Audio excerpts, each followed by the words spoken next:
Few battles stand so tall off of the pages of history as the epic clash at Salamis. Having swept aside King Leonidas and his 300, Xerxes, king of kings, is master of central and northern Greece. Informed by a slave that his enemies bicker and cower, he had ordered his fleet to surround this upstart folk. With sunrise at hand, the great king is well placed to survey the final destruction of resistance. Yet it's not a fragmented and chaotic withdrawal that greets his gaze, but a determined and brazen enemy fleet. The Free Greek fleet has launched not for flight, but for battle. The Straits of Salamis will redden with blood this day, as a great battle of history was about to break out. But the immortal story of King Leonidas has survived through both modern media and timeless works like the Louvre's own Leonidas at Thermopylae, a masterpiece influenced by Napoleon himself, and purchased in 1819 by none other than the King of France, Louis XVIII, for a remarkable 100,000 francs. Although this kind of spending on art among royalty and the super wealthy is nothing new, it's still growing. According to a Deloitte estimate last year, the overall art and collectibles wealth held by ultra-high net worth individuals across the globe could hit nearly $2.9 trillion by 2026. And in the modern era, you can be a part of it. Using the QR code on screen, you can unlock the high-powered world of art investing with our longtime sponsors at Masterworks. Masterworks lets you diversify with paintings from icons like Picasso and Basquiat, typically ranging from $500,000 to $20 million. With years of successful sales, they've distributed back a total of $60 million in investor proceeds, including principal, across their 23 exits.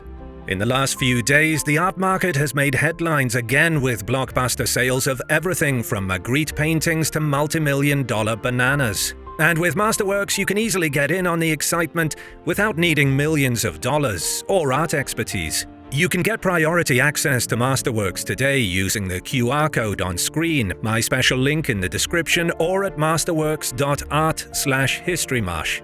Past performance is not indicative of future returns. Investing involves risk. See important regulation A disclosures at masterworks.com/CD. Leonidas is dead. Xerxes, king of kings and victor of Thermopylae, had the Spartan king's head spitted on a pike before marching his vast army into Boeotia and Attica.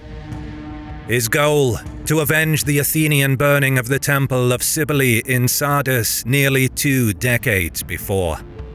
En route to evacuated Athens, the Persians sacked both Thespiae and Plataea, while sparing friendly Thebes.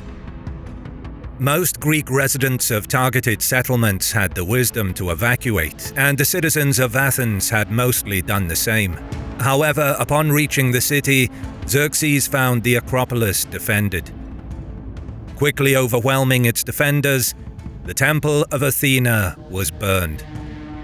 With Athens occupied and its citizens now exiled, the great king could now rightly claim that the burning in Sardis and his father's defeat at Marathon had been avenged.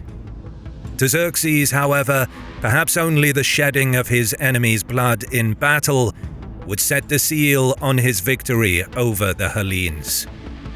10 years before, a mostly Athenian army had triumphed at Marathon. This first Persian invasion of Greece had been in response to Athenian involvement in the Ionian Revolt, a Greek rebellion at the western edge of Darius's vast empire that took several years to put down. Only Athens and Eretria had aided their Greek cousins, and though quickly driven out of the conflict, Darius had not forgotten the slight. With the failure at Marathon, Xerxes, son of Darius, had inherited his father's ambitions for vengeance, and in 480 BC, the great king led his vast army across the Hellespont and into Greece. Only days before, the invaders had faced their first great test, a 3-day baptism of fire courtesy of a Greek coalition army led by King Leonidas and his 300 Spartans. Though incurring thousands of losses, Xerxes' horde had cleared the Thermopylae pass. However, not all was done, as the Greeks were far from vanquished on land or on sea.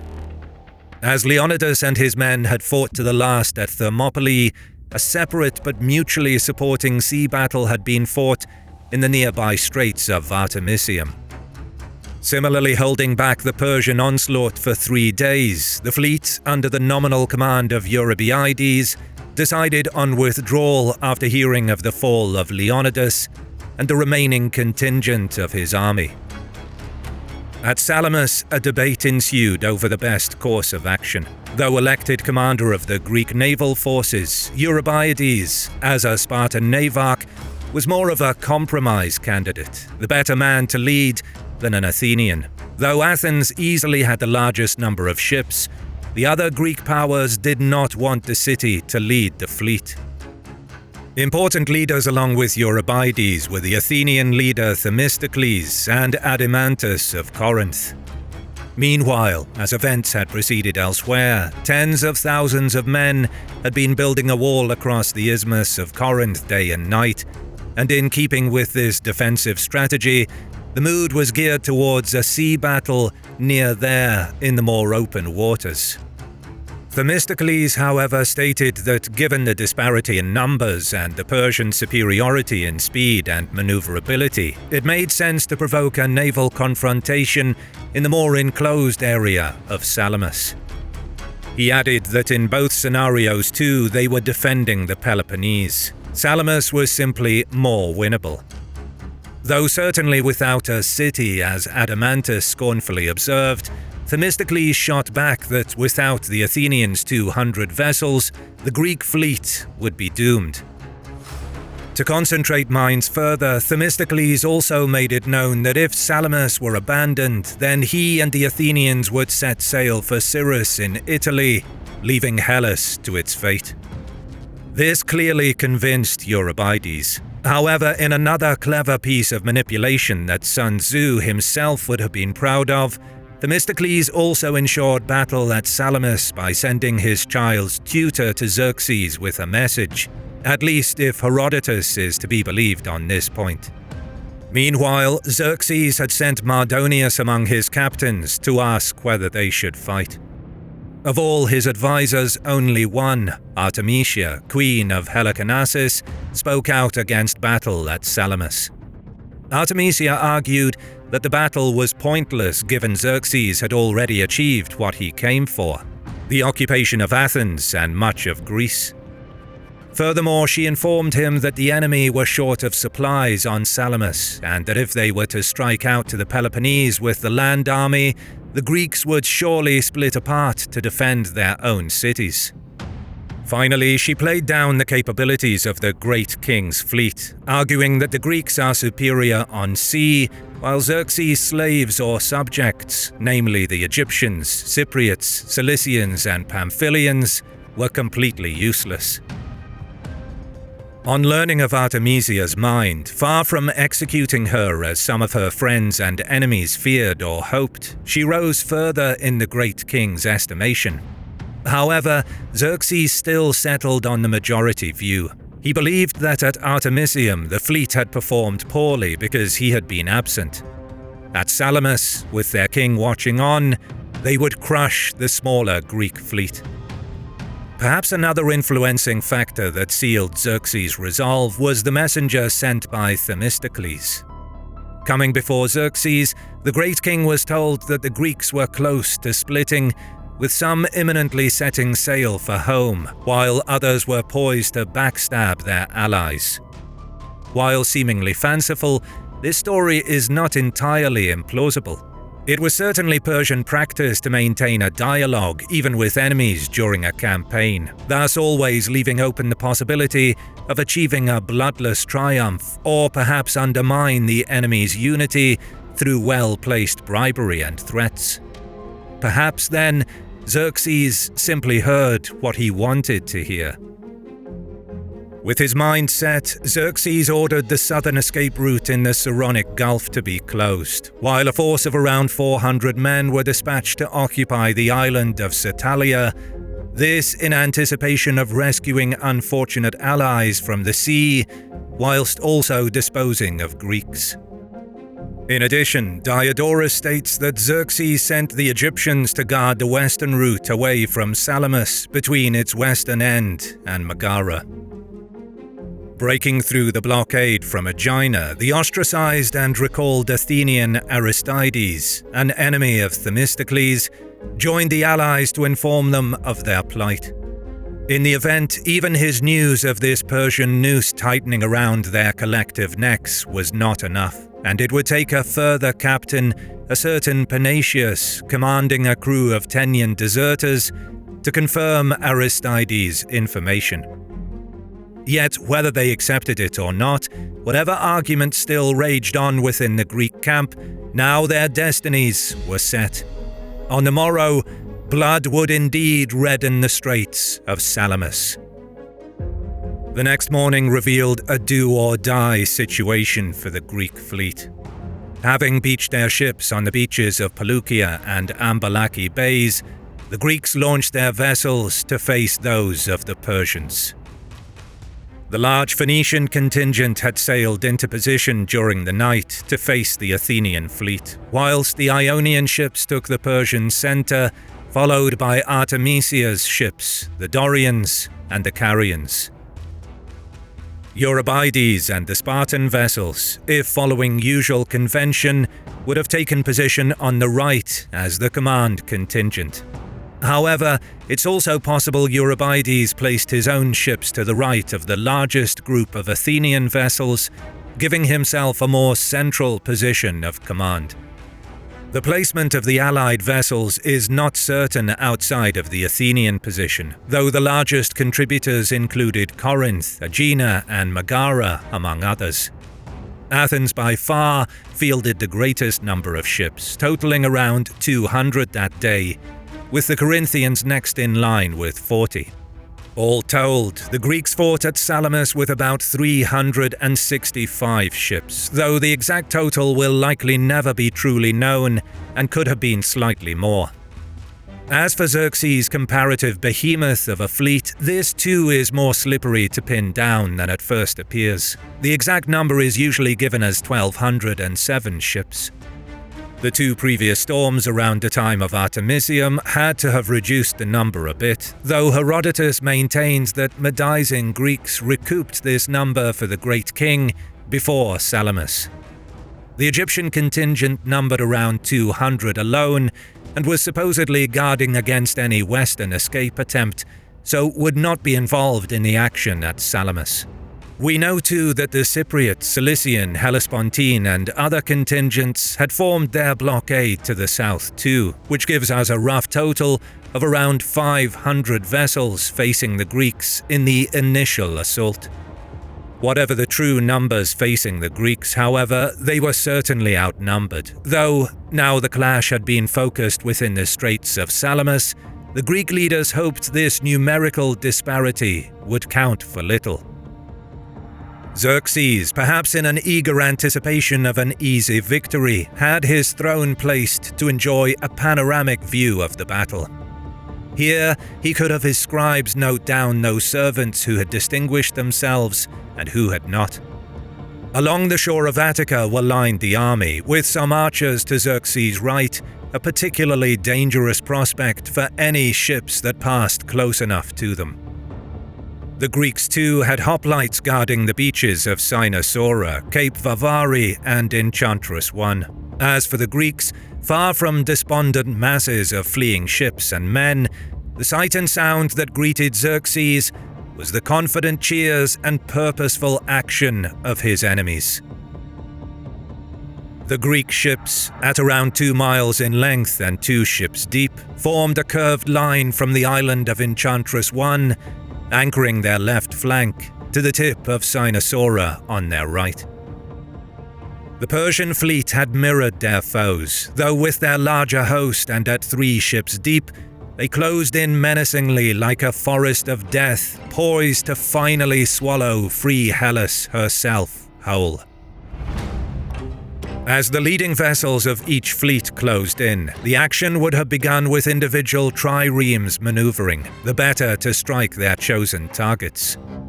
With each Greek trireme housing 170 rowers, the average vessel could cruise at around 6 to 7 knots, with a sprinting speed of around 10. We can imagine individual triremes bursting out to strike at the side or stern quarter of their target, or perhaps more terrifyingly, in a head-on trajectory, in order to strike the bows, or perhaps strip one side of their victim vessel of its oars. Once a vessel had rammed another, it took a little time to disentangle from the foe. Boarding was mostly a matter for the Marines to settle. Though the rowing complement of a typical ship vastly outnumbered the fighting men aboard either Greek or Persian ships, they were largely out of sight and unarmed, which meant surrender or capture was usually down to the triarch and officers of the ship. With a standard crew numbering 16 men and officers, and with a strength of 10 hoplites and 4 archers, the Greeks had a decided advantage in their arms and armor during boarding actions, even if they were decidedly outnumbered on this score too. The standard fighting complement of a Persian vessel numbered a total of 44 men. Of course, Xerxes' warriors did not have it all their own way. The great king's decision to act immediately in the night to position his fleet must have drained the strength of his men in comparison to the freshly awoken Greeks. Far from broken or divided, the Greeks too had been the mirror opposite and were fighting with the zeal that only men with their proverbial backs to the wall could muster. As the fighting intensified too, it became apparent that Xerxes' greater numbers were a definite hindrance rather than a virtue. The Phoenician ships were cramped to the extent that there was little room between them, the depth now at 4 or 5 ships in some places. The Persian left also only had a fraction of its power directly engaged, with the Ionians alone in the fighting initially, while the Carians and Dorians were bunched up behind.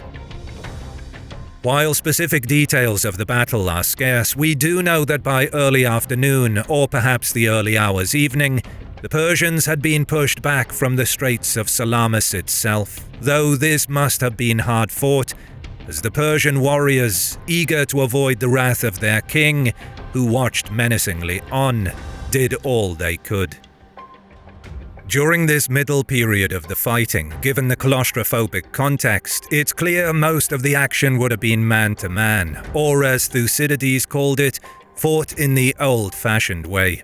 Themistocles generally held the Greeks in decent order, while the Persian vessels were disordered, cramped, and hence when a ship was rammed, there was little chance of quickly extracting from it. Devolving into a series of miniaturized land battles, these isolated struggles became one of brute strength and will. In many cases, the outnumbered but better-armed hoplites overcoming their Persian counterparts, who fell or fled, some choosing a watery grave rather than the sting of a Greek spear or sword. Since most of Xerxes' men could not swim, such desperate men nearly always drowned. The breakthrough is hard to pinpoint, and since we know they fought well, it's unlikely that the Corinthians, as Herodotus maintained, had fled prior to battle.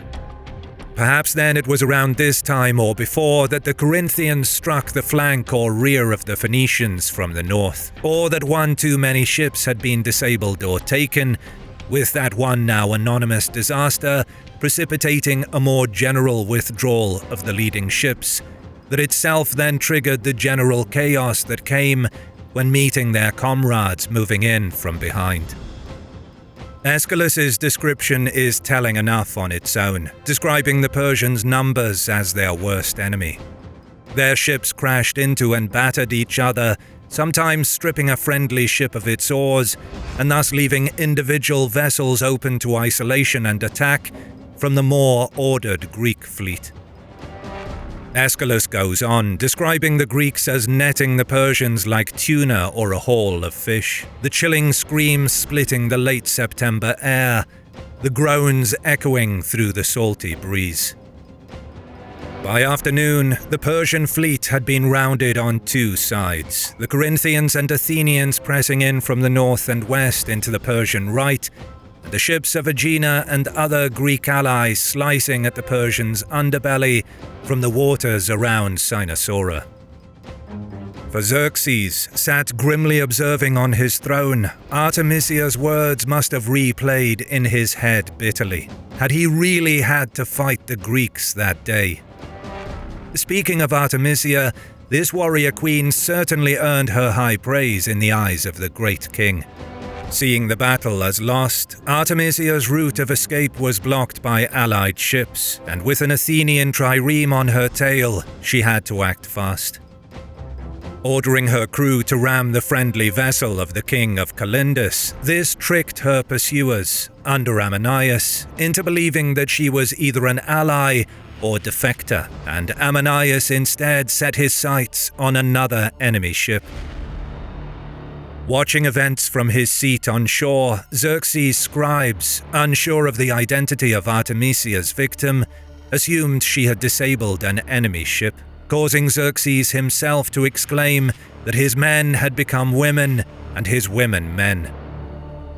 By early evening, the Straits of Salamis had been cleared of enemy vessels, and the concluding act of the conflict was for Aristides to gather a force of hoplites from their positions on Cynosura and land on Psytalia to destroy the Persian garrison that was abandoned there.